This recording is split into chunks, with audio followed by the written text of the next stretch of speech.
Well, let's get the view now from the Labour Party. I'm pleased to say we're joined by the Shadow Justice Secretary, Steve Reid. Steve Reid, good morning to you. Nice to speak to you this morning. So, listen, you will have seen some of the reporting in the papers this morning that the incoming Prime Minister is going to have, if it's Liz Truss, a £100 billion package to try and help people deal with their energy bills. And it might involve a price cap. You must be happy with that.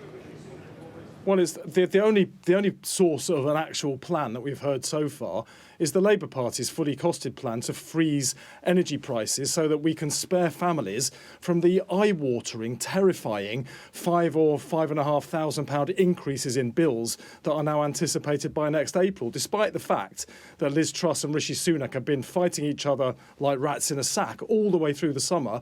Neither of them has come up with a plan to deal with the energy crisis, even though one of them will be announced as the new Tory leader today and one of them will walk into Downing Street tomorrow. Neither of them has told us what they would do. It's only Labour that has come up with a plan to freeze energy bills, and they could do a lot worse than having ruled out helping families. Liz Truss said she wouldn't be helping families because that was what Labour did. But having performed so many U-turns this year already on issues like the windfall tax, which we proposed, they rejected and then they picked up, they could do a lot worse than picking up our plan to freeze energy bills now, because millions of families up and down this country need that help.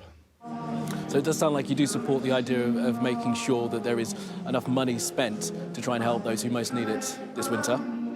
Well, it's critical that we help families, first of all, because we cannot be in a situation where we allow 10 million families, through no fault of their own, to fall into debt or into destitution. I mean, genuinely, it staggers me that neither of the Tory leadership contenders have come up with any plan at all. Keir Starmer came up with one weeks ago. But if they don't do that, if Liz Truss, let's say she wins and refuses to help, which is what she originally threatens to do, and you push families into debt in that way, what happens to the economy? That's potentially 10 million families that don't go out to the shops, don't go to restaurants, don't go to bars. You freeze up the economy, and we already have got, thanks to, these two both were in the cabinet that caused this, we've got the lowest level of growth of any of the 20 major economies in the world, apart from Russia, which is subject to major sanctions. If they push us even further behind, that will have a devastating effect on many, many more people up and down our country. So they need to pick up Labour's fully costed plan and implement it, because we cannot allow families to see their energy bills rise to £3,500 in October, £4,000 by January, and £5,000 or £6,000 by April. And that is what the forecasts say will happen. Yeah, Steve Reid, as we've discussed before, it's only costed for 6 months, and we have talked about what will happen in the next 6 months, and you never got an idea for that. So we'll leave that where that is for now. I want to talk to you about your brief as Shadow Justice Secretary. We've got a barrister strike, an all-out strike beginning this week. I mean, what will the Labour Party do to try and stop barristers from walking out of court and jamming up the justice system?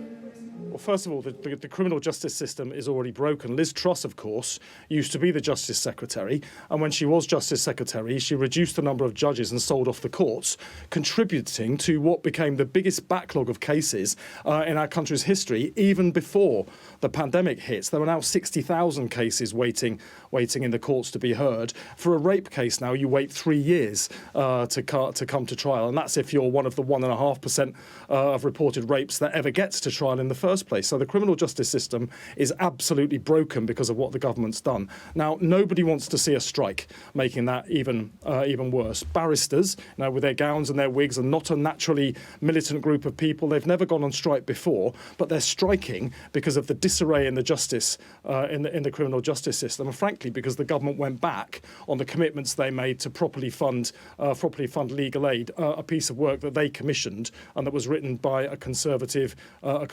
peer. Now, what Dominic Raab, or whoever becomes Justice Secretary, could do is sit down with the Criminal Bar Association that represents barristers and try to talk through the problems. They've said on each occasion this year when they've held a ballot on industrial action, they've said if Dominic Raab or the Justice Secretary sat down and spoke with them, they would call off the action. If I was the Justice Secretary, that is what I would do.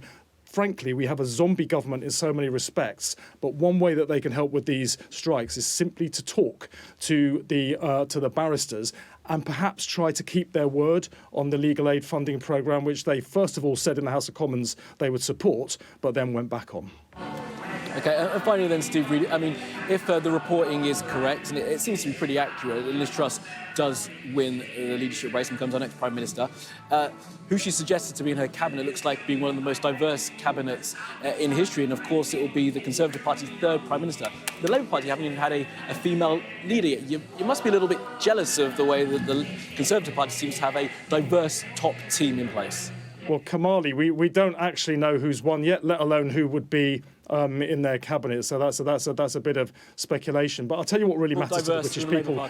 What really matters to the British people is what they do, not what they are. And right now, the biggest crisis facing our country is the escalating energy bills. Labour's got a fully costed plan. Sunak and Truss have both said nothing about what they would do. The country needs help now. That requires a real fresh start, which neither of these two can give. Only a Labour government can deliver that.